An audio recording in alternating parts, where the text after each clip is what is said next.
Brad Treliving, the general manager, had his media availability at about the quarter mark of the season, and things are not going well in Toronto right now when you look at the hockey club. And Noodles, one of the quotes that really stood out, there was a lot of great quotes that I want to talk about with you about Brad Treliving, but one of them was, there's too much vanilla with our hockey team right now. And when I think of Brad Treliving talking about we need a new DNA, and right now he's saying there's too much vanilla, I mean, this is a pretty significant message to the players. Brad Treliving's decision sent shockwaves through the NHL. The Maple Leafs continued to lose close games, leads vanished late, and the standings told a clear story. As the slide continued, the focus shifted from player mistakes to the choices made in the front office. One decision now sits at the center of the Maple Leafs' struggles, and it has reshaped the direction of the team. Brad Treliving became general manager of the Toronto Maple Leafs in May 2023. His arrival marked a major shift in organizational philosophy. The Leafs moved away from speed and skill as their primary identity and focused instead on size, structure, and playoff-style hockey. During the offseason, Treliving made several roster changes. He allowed longtime core depth players to leave. He signed new veterans to short-term contracts. These players were expected to add physical presence and defensive responsibility. The goal was to build a team that could handle pressure late in games. As the season progressed, the results did not match expectations. The Maple Leafs entered a losing stretch that included defeats to the Dallas Stars, Washington Capitals, and Nashville Predators. In each of those games, Toronto either surrendered leads or failed to produce offense when it mattered most. Against Dallas, the Maple Leafs lost 5-1. The Stars scored 4 goals in the third period. Toronto's only goal came shorthanded. The Leafs did not score at even strength or on the power play. That loss extended a pattern of third-period breakdowns. 2 nights later, Toronto was shut out 4-0 by Washington. It was the team's first shutout loss of the season. The Leafs recorded 22 shots on goal and did not score. Washington capitalized on its chances. Toronto left the ice without points. The following game against Nashville followed a similar script. Toronto held leads. Nashville scored 3 times in the third period. The Predators won 5-3. Steven Stamkos sealed the game with an empty net goal. These losses occurred after Treliving committed fully to his roster vision. The Maple Leafs were built to protect leads and manage late-game situations. Instead, they struggled most in those exact moments. One of Treliving's most significant decisions was hiring Craig Berube as head coach. Berube was brought in to change the team's culture. His coaching style emphasizes structure, accountability, and defensive responsibility. He was selected to match the roster Treliving assembled. After the shutout loss to Washington, Berube addressed the team with a short and direct message. The message was meant to reinforce standards and effort. The tone reflected urgency and frustration. The coaching staff made it clear that performance expectations remained unchanged. Despite that message, the losses continued. The team did not show immediate improvement in results. Third-period issues persisted. Scoring depth remained inconsistent. Treliving's roster decisions also limited flexibility. The Maple Leafs entered the season close to the salary cap ceiling. This restricted the ability to make quick adjustments during the slump. Call-ups and lineup changes had limited impact. Several offseason signings were intended to stabilize the bottom 6. Those players were brought in to handle defensive assignments and protect leads. During the losing stretch, Toronto struggled to generate offense from those lines. At the same time, the team's top players carried increased pressure. Austin Matthews returned from a lower body injury earlier in the season. His offensive production remained below his career norms. Matthews later said the season had been a grind. Matthews also addressed the team's mindset after the Nashville loss. He said, "I think mentally we're fine." He added that the process was better and that the team showed good energy. His comments focused on effort rather than outcomes. Those remarks shifted attention back to management decisions. If the effort was present, the structure and results became the focus. That structure was the product of Treliving's roster design and coaching hire. Toronto's defensive group was also reshaped under Treliving. The emphasis moved toward size and physical play. During recent losses, coverage breakdowns and missed assignments occurred late in games. In the Dallas loss, 4 third-period goals erased any chance of recovery. In the Nashville loss, multiple defensive lapses allowed the Predators to take control. These moments defined the recent stretch. Treliving's approach was designed to fix Toronto's long-standing playoff problems. The team had been criticized for years for failing to close games. This season, those same issues surfaced during the regular season. As losses accumulated, Toronto slipped down the Atlantic Division standings. Rival teams gained points. The margin for recovery narrowed. Ownership did not make public statements during this period. However, league observers noted that the focus had shifted upward. Attention moved from individual performances to organizational direction. Treliving did not announce changes following the losing streak. The roster remained intact. The coaching staff remained in place. The plan stayed the same. This decision to stay the course became the central point of discussion. The roster was built to win tight games. The team lost tight games repeatedly. The Maple Leafs' struggles did not stem from a single play or moment. They followed a pattern: third periods, missed chances, defensive breakdowns, limited scoring depth. Each of these areas connected directly to roster construction and system fit.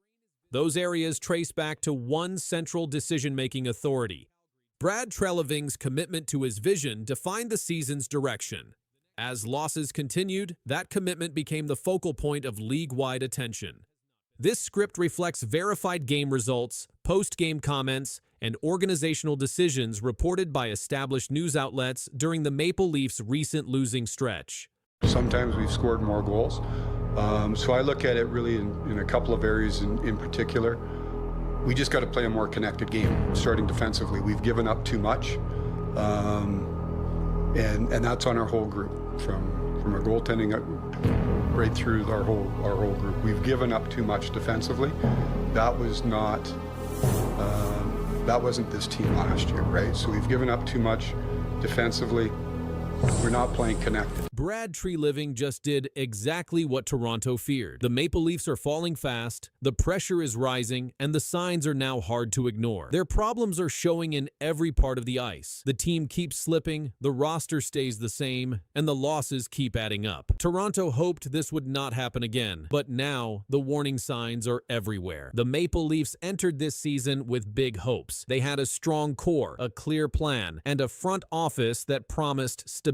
But as the season pushed forward, the team's weaknesses grew. They fell into long stretches of poor results. They lost battles in key moments. They struggled to keep leads. The pattern has become a major concern. One example of this slide came in a 5-2 loss to Montreal. The Leafs gave up goals from the blue line, lost key second-period battles, and showed major issues in their own zone. Losses like that did not happen once. They came again and again. Even when the team scored, they gave the momentum away. That is a sign of a team losing control. Brad Treliving took responsibility for the slow start earlier in the season. He said the team needed to be better. He said the group needed more urgency. He said the roster needed to push harder. But after many more losses, one big thing stands out. The roster still looks the same. Fans and analysts expected a move during the long stretch of poor results. They expected depth help. They expected a defensive fix. They expected something that would change the slide. No move came. The Leafs stayed with the same lineup, even as the problems grew. Treliving's past also adds to the tension. In Calgary, the teams he built often struggled when star players were out. Depth became an issue. Contract talks were slow. Roster moves came late, long after the problems began. Those patterns frustrated many people before he left. Now, in Toronto, the same concerns are coming back. The team has fought through injuries. The depth has been tested, but no major roster change has arrived. That delay is drawing more attention each week. Austin Matthews missed games earlier this season with a lower body injury. Without him, the Leafs struggled to score at key times. They could not keep up with faster teams. They lost important shifts. When a team relies heavily on a few stars, their absence shows how thin the lineup really is. Toronto felt that gap again this year. The defensive problems have been steady. Toronto gives up too many high-danger chances. They lose battles behind the net. They allow rebounds. Opponents control long stretches in the Leafs' zone. These issues appeared in the Montreal game. They appeared in other losses too. Even strong goaltending cannot solve this pattern alone. Coach Craig Berube called one recent performance inexcusable. He said the team lacked urgency. When the coach uses words like that, people expect a serious response from the general manager. But the roster stayed the same. The lines stayed the same. The weak points stayed the same. Veteran players in the locker room have also spoken during the slump. They said the team needed to be sharper. They said the mistakes could not continue. But saying it and fixing it are two different things. Without roster support, the same players carry heavy minutes and heavy pressure. That adds to fatigue. Fatigue adds to mistakes. The team has also had trouble with special teams. The power play has slipped at key times. The penalty kill has struggled. These areas normally require strong depth, reliable role players, and clear structure. Without enough depth, special teams become easy targets for opponents. Toronto is now at a point where a strong move could change direction. A roster shakeup could stabilize the team. A defensive addition could patch the biggest hole. A depth move could ease the pressure on the Stars. But every day without a change only adds to the tension. The Leafs must regain stability soon. Their season depends on it. The pressure around Brad Treliving stands at the center of everything now.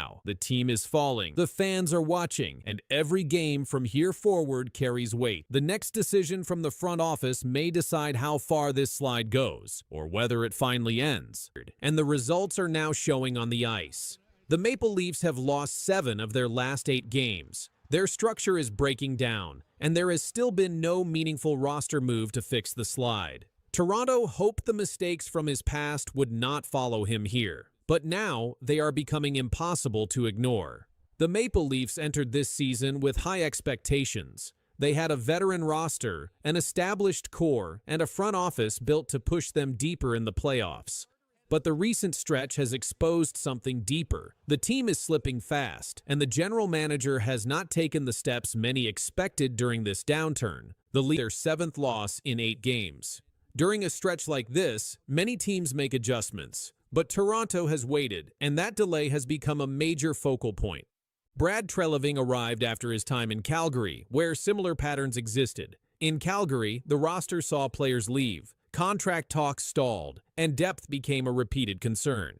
Those issues followed him through multiple seasons, and now the Leafs are showing signs of the same challenges. A new tension formed when no changes were made even as the losses stacked up. The Leafs continued with the same combinations, the same issues in the defensive zone, and the same struggles with pressure. The expectation was that the front office would react quickly, but the reaction has been slower than many predicted. The roster construction is under more attention than ever. Toronto relies heavily on a few star players, which mirrors past blueprints used in Calgary. When injuries appear or when production dips, the team's depth is tested.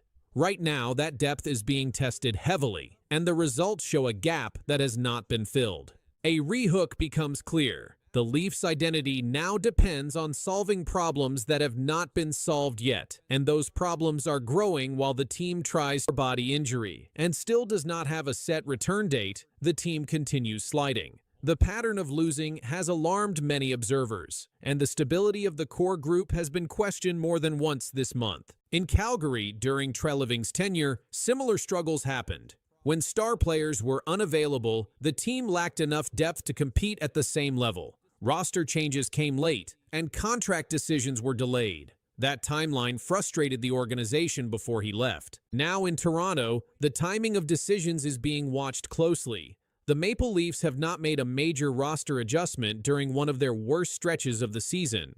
That mirrors the pattern many hoped would not repeat. Coach Craig Berube spoke after the Montreal loss and called the performance inexcusable. He said the Leafs did not play with urgency after giving up early goals. When the coach acknowledges a lack of urgency, the next question becomes what changes will follow. Those changes have minutes. In Calgary, long stretches without roster help contributed to deeper issues, including players feeling unsettled about direction. Toronto is not at that point, but the lack of visible change invites comparisons that many hoped would not return. Depth on defense is another focal point. Toronto has struggled to maintain control in their own zone and has brought in any new help. That leaves the group fighting uphill without one of their most important players, and the strain is visible in their recent games. The struggles mirror what happened in Calgary during Treliving's tenure. Key players out, depth challenged, and delayed roster adjustments. The concern now is whether this pattern continues or breaks. Toronto's season depends heavily on that answer. Berube's comments underline the urgency. When a coach openly says the effort is lacking, the next step usually involves action from above. That action has not arrived yet. Observers expect movement, but movement has not been announced. Toronto is at a point where stability must be restored soon. Each shift, the roadmap ahead is full of questions. What he said could change everything for this team. Coach Craig Berube spoke up after his team's recent loss, and he didn't hold back. He said, "This is a veteran hockey team. It's inexcusable, and it's on me too." That comment laid bare the frustration in Toronto's camp and raised new alarms about how serious the slide has become. Berube pointed out how the Leafs fold when they fall behind. He said, "What I've seen a few times this year is when we get down a couple of goals. We don't play with any urgency." That phrase struck hard for a team made up of experienced players, and people wondered what urgency looks like now.